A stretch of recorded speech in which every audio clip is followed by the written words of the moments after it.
Welcome to the South Florida M&A Advisors Podcast, your trusted M&A team. Here's your host, Russell Cohen. Hello, everyone, and welcome back to another episode of the South Florida M&A Advisors Podcast. Russell, always good to see you, brother.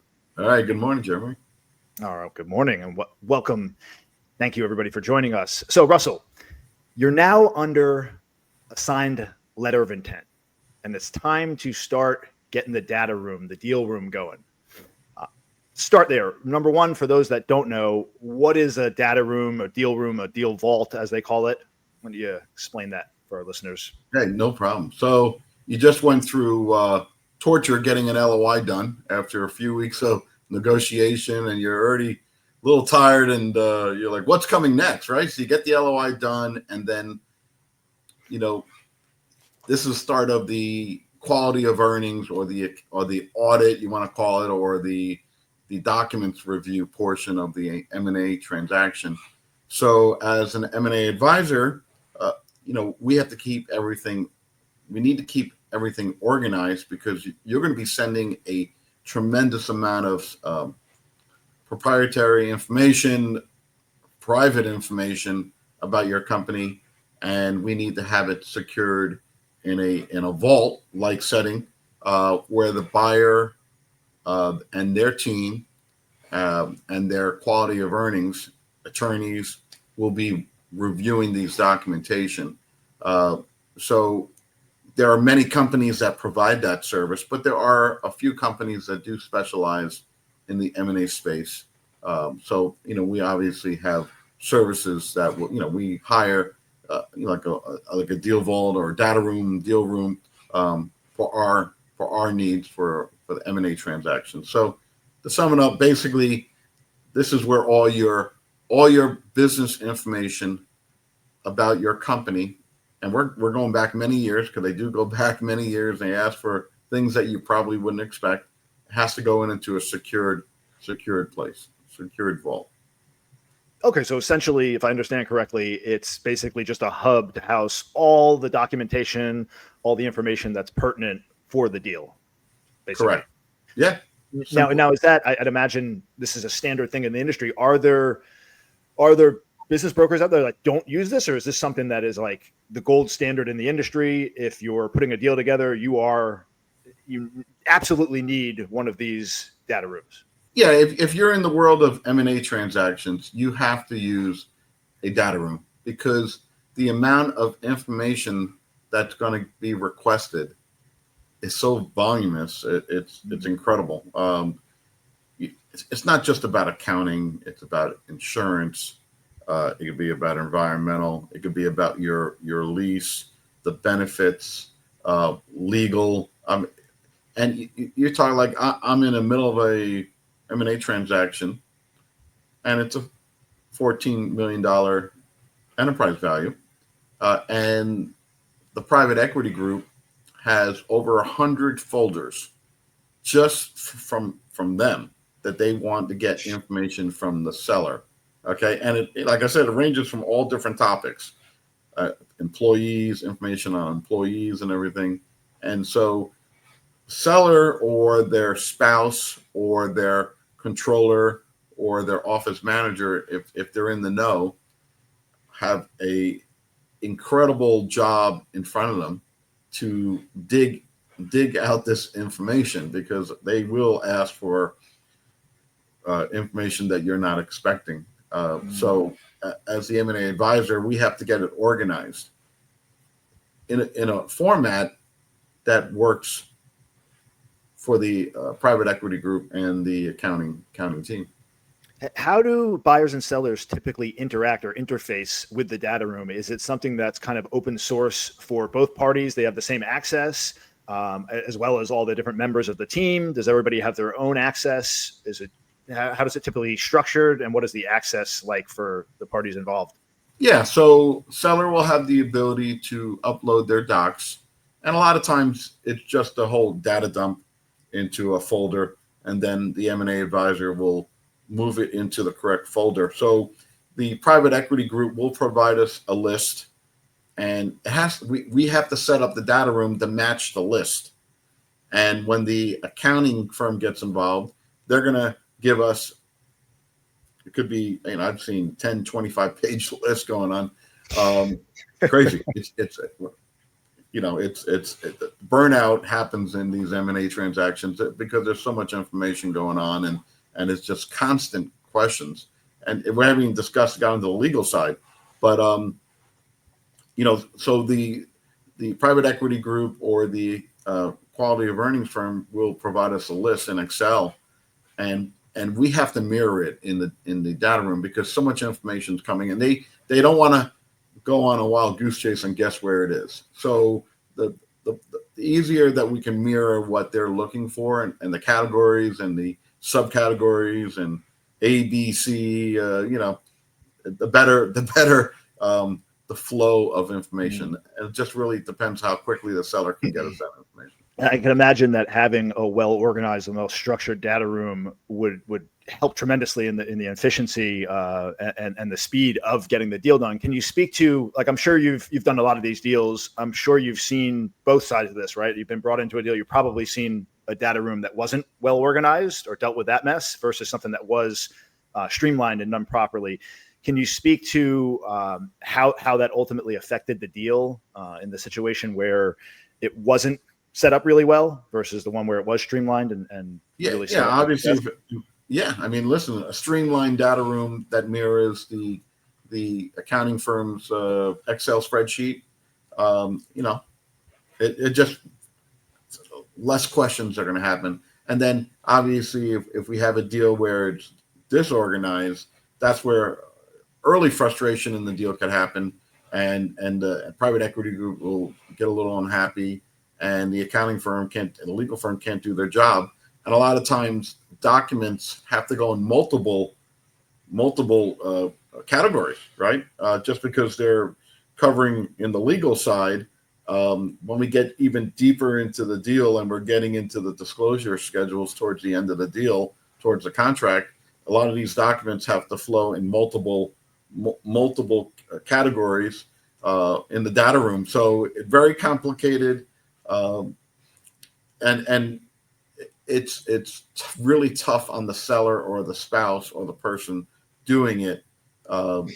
It's just incredible. You can't imagine it until you actually get the list and see how daunting it is. And it seems like it goes on forever, really. It just sounds complex. Like it never ends. Yeah. So are the owners basically taking all this information and putting it in there, and then you go in and structure it and organize it, or do they give it to you and you put it in there? And what do you commonly see? Like what typical types of mistakes do you see most from business owners when putting this thing together? So I have a business owner right now, as I mentioned in my current transaction. He likes to put the information in the correct category. So he's doing a great job. But sometimes there's duplicates that he put it in the wrong, and I have to go in there and I will correct it.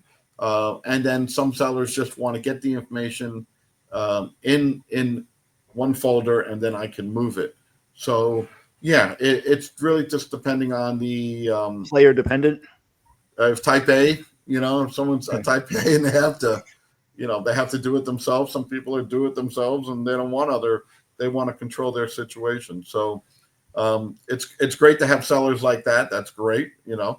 We just got to make sure, that both parties knows what it's in the files, and so they're not getting lost themselves, because there's so many places, there's so many categories. I mean, like I said, in this current deal, it's like 100 different things to fill in. And so we don't need the seller to click on 100 different categories to see what's in there. We need to let them know what they have already provided and what they're missing. And we have to provide to the private equity group, where they understand what's in each category. And a good data room will probably will highlight that, if there's something in the data room, so they don't have to guess if one's empty or not, basically.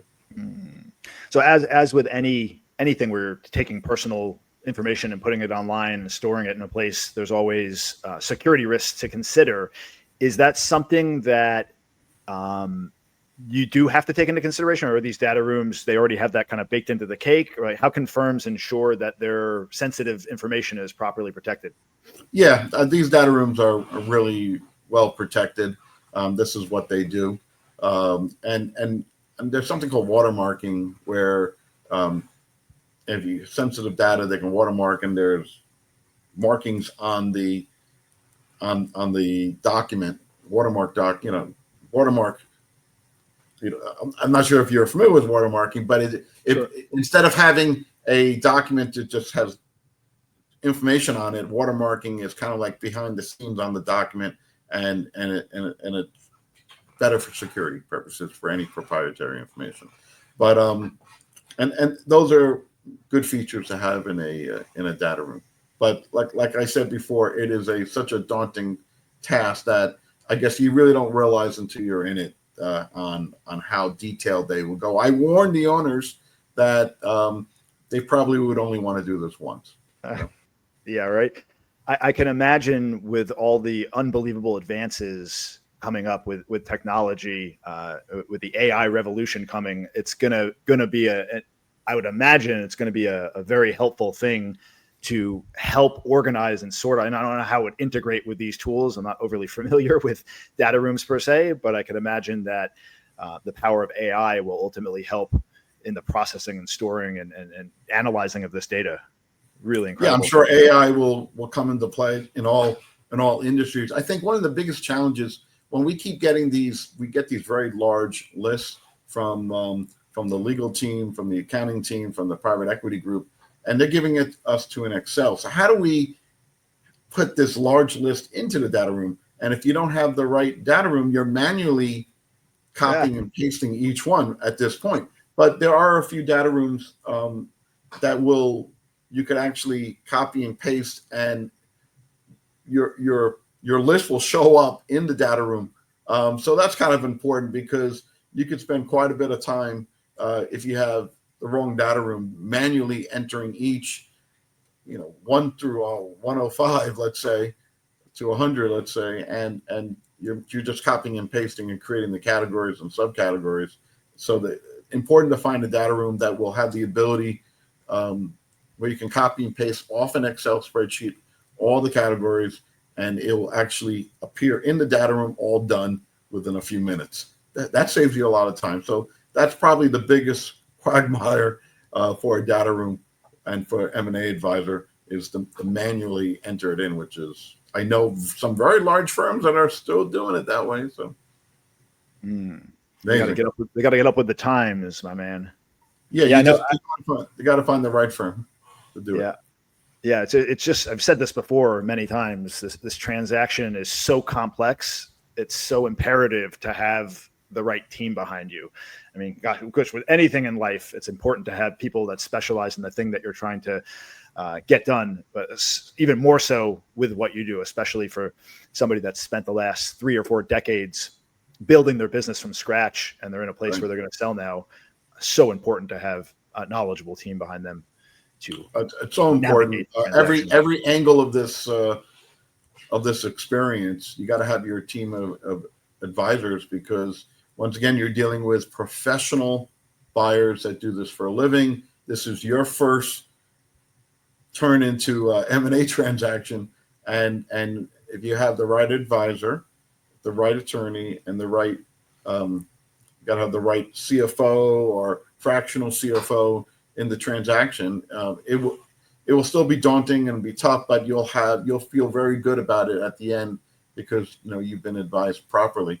And the data room, deal room is the lifeline of the deal, because you're already now you're excited, you got the deal, and now you're going through the most tenuous part of the process. So the question is, you got to just be mentally ready. If you're not mentally ready and the deal goes slow, it's not a fast moving transaction. It moves really slow. So the good thing is every decision you make along the way, will be calculated, will be confirmed with your advisors, and it's all leading to the end game where you see the light at the end of the tunnel, and you make life-changing generational money. Any closing thoughts, maybe a piece of advice for a business owner out there that is getting ready to potentially sell? What would you like to leave them with? If you feel you don't have a good handle on the information that's going to be necessary to provide to a private equity group, then it's probably not the right time to sell. You got to get organized, and it's all great to have great numbers, but you got to be able to support it. And it's not just supporting the numbers; it's you're going to get audited in every angle of the business, from the legal, from the lease, from the real estate, to the benefits, to insurance. You can name another 5 more topics. It will, every stone will be unturned. You got to have your documentation. If you're dealing with OSHA, they'll ask you for OSHA stuff. They'll ask you when you incorporated 30 years ago. Very tough stuff. I mean, I had sellers going to storage of their old storage facility to gather docs from 20, 30 years ago. So yeah, it's a tough process, but it's the most rewarding at the end, because the legacy of your business will move on. You'll get generational wealth, and more than likely, if you stay in the deal with the private equity group, there's an opportunity for rollover equity and get more money down the road. Yep.